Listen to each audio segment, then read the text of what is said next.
What use was a pirate crew without an appropriate vessel to patrol the seas in? A pirate ship was the backbone of their entire lifestyle. Without them, their crimes could not be committed. We often picture pirate ships as huge vessels with mighty sails influenced by the huge vessels of films like Pirates of the Caribbean. But this was not entirely the case. In reality, there were many different types of pirate ships that were used in numerous circumstances. The use of these ships had varying advantages and disadvantages depending on the vessel and situation, and more accomplished pirate captains would often take multiple ships out with them for added defense and coverage. In today's video, we will be examining some of the most commonly used types of pirate ships across the golden age of piracy, looking at their main features, structures, and uses. We're going to look at ships from the humble sloop to the mighty frigate, looking at just how pirates manned their ships across the seas of the Atlantic. Join us as we adventure into the world of pirate ships, the marauding vessels that ruled the golden age. Welcome to Walk the Plank. Schooners.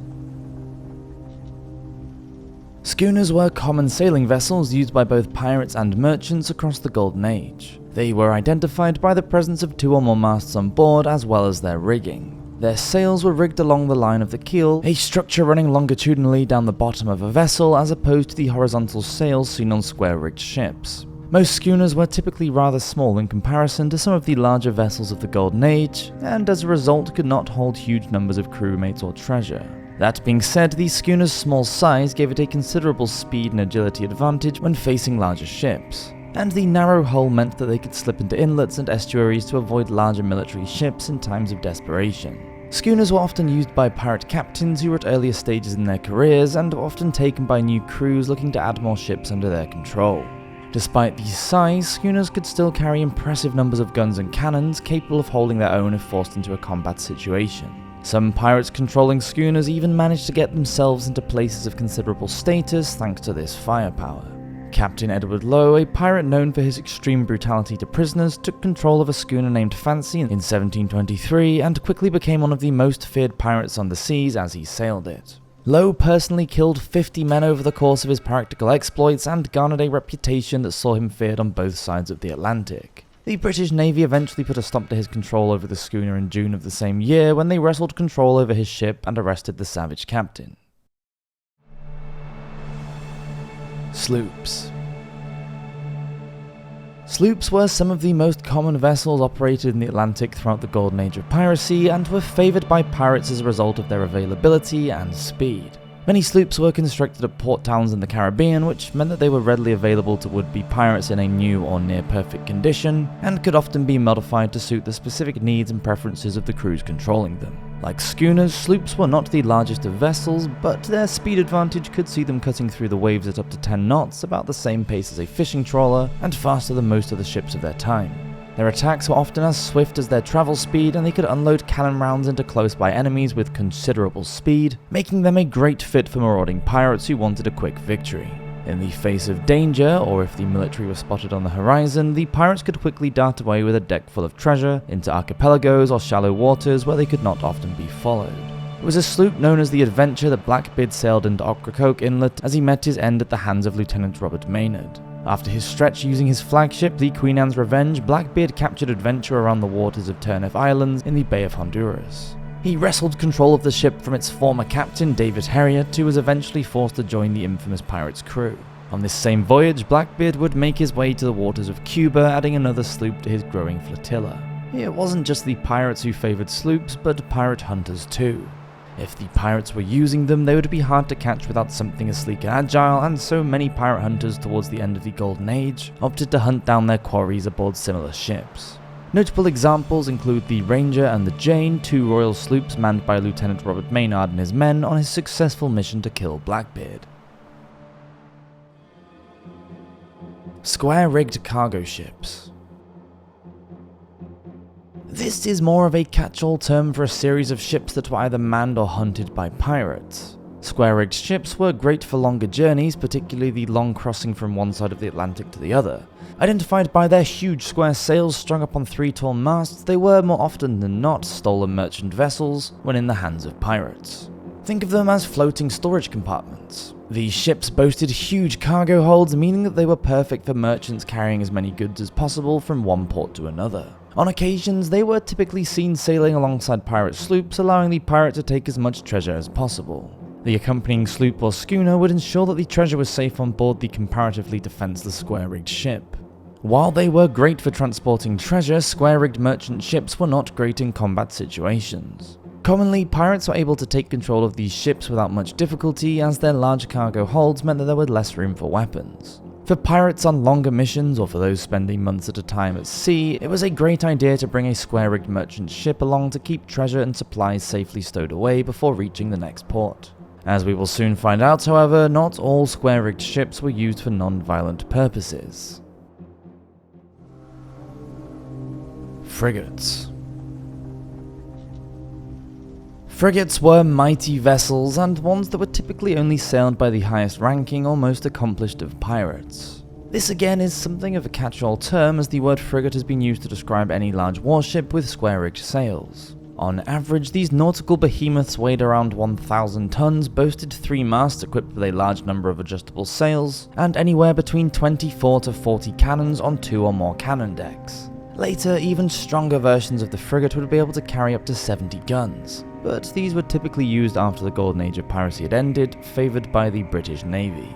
Pirate sailing frigates were lucky enough to control an all-purpose maritime vehicle capable of anything from patrolling and scouting to ranged and close-quarters combat. Typically able to carry between 100 and 200 pirates, captains operating these ships needed a large following and a lot of money in order to come by such a vessel, and as such, they were rarer than the standard sloops and schooners many pirates opted to travel in. Despite the large weight and size, frigates were fast and maneuverable, able to weave in and out of archipelagos and enemy ships alike, all the while firing off swift cannon fire rounds into the flanks of the opposition.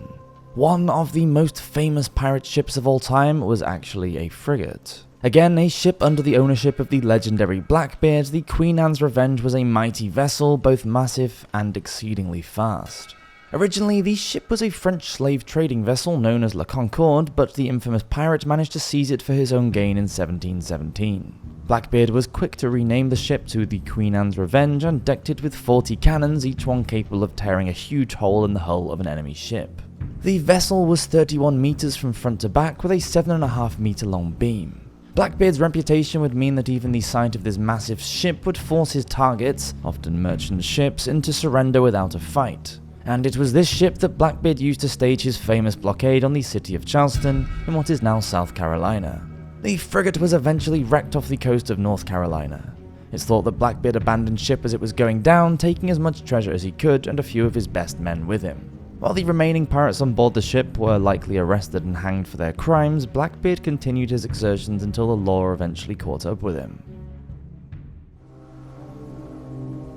Galleons. Unlike the frigates and sloops of our previous entries in this video, galleons were typically built and designed by the Spanish rather than the British. They were versatile ships, essentially a jack of all trades. They favoured size and strength at the expense of making themselves slower and more cumbersome than the agility of the sloops and schooners. On board, a typical galleon was a large cargo hold, similar in size to that of the square-rigged merchant ships that we explored earlier, only with a large gun deck easily capable of carrying up to 70 cannons across the seas of the Atlantic. The cargo hold meant that these ships could carry large amounts of treasure from port to port, whilst using the large number of guns to adequately protect itself from harm. Disadvantages to using a galleon came in its lack of maneuverability and high demand for its crew. It took between 100 and 200 men to efficiently operate a galleon, so they demanded high crews and often high-status captains to man them. Many pirates, especially those just starting out, could not expect to take control of a galleon without enough men to operate it. An under-equipped ship was a doomed one. That being said, a galleon equipped with enough manpower was a formidable opponent, and one that often did not need to rely on speed to get itself out of a dangerous situation when it was equipped with so many formidable weapons. Brigs. Brigs were efficient warships, manned mainly by the British Navy across the Golden Age. Pirates, however, became a force to be reckoned with if they managed to successfully steal one. These ships were a brand new technology at the turn of the Golden Age and had begun to be built from the halfway point of the 18th century. As well as being used for combat purposes, brigs also doubled up as efficient merchant ships, ones with more firepower to them than regular cargo vessels. They were not the most dangerous ships to take on by any means. The largest of the brigs was only capable of carrying around 15 to 18 guns, but they were popular among pirates nonetheless. These vessels boasted a good mix of speed alongside their firepower, meaning that they were perfect for newcomers to the pirate way of life. Pirates operating brigs would not be able to store too much treasure on board, however. They were lightweight and not used to carrying such heavy cargoes. Carracks. Travelling back to the years prior to, as well as the very first years of the Golden Age of piracy, you may have still seen a few carracks being sailed around the waters of the Caribbean. In the years before the Golden Age arrived, carracks were merchant ships used for transporting resources and goods across the Atlantic, with reasonably large crews on board. While fast, they lacked firepower, so merchants who found themselves under attack from pirates did not typically fare well. This changed in the 16th century, however, when engineers began to upgrade carracks into more powerful versions, mainly to deal with the menacing pirate threat.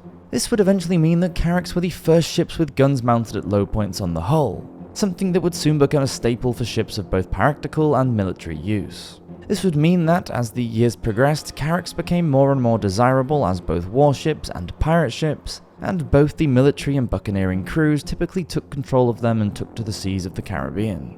Carracks were usually equipped with 3 or even 4 masts, some of which were square-rigged. The others were usually lateen-rigged. This meant that the sails were triangular in shape, mounted at an angle on the mast. What made the carracks suitable for combat was their large forecastles, these being the upper decks towards the front of the ship that provided space for fighting. When early pirates got their hands on a well-developed carrack ship, merchants in the area were soon on high alert.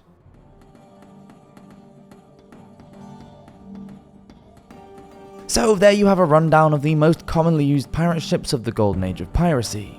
Contrary to popular belief, pirate ships were very diverse, and today we have only covered the models that were prevalent across the Caribbean, specifically in the Golden Age. Throughout history, pirates across the world have manned a variety of powerful and dangerous ships, from the brigantines of the Mediterranean to the junks of southern China.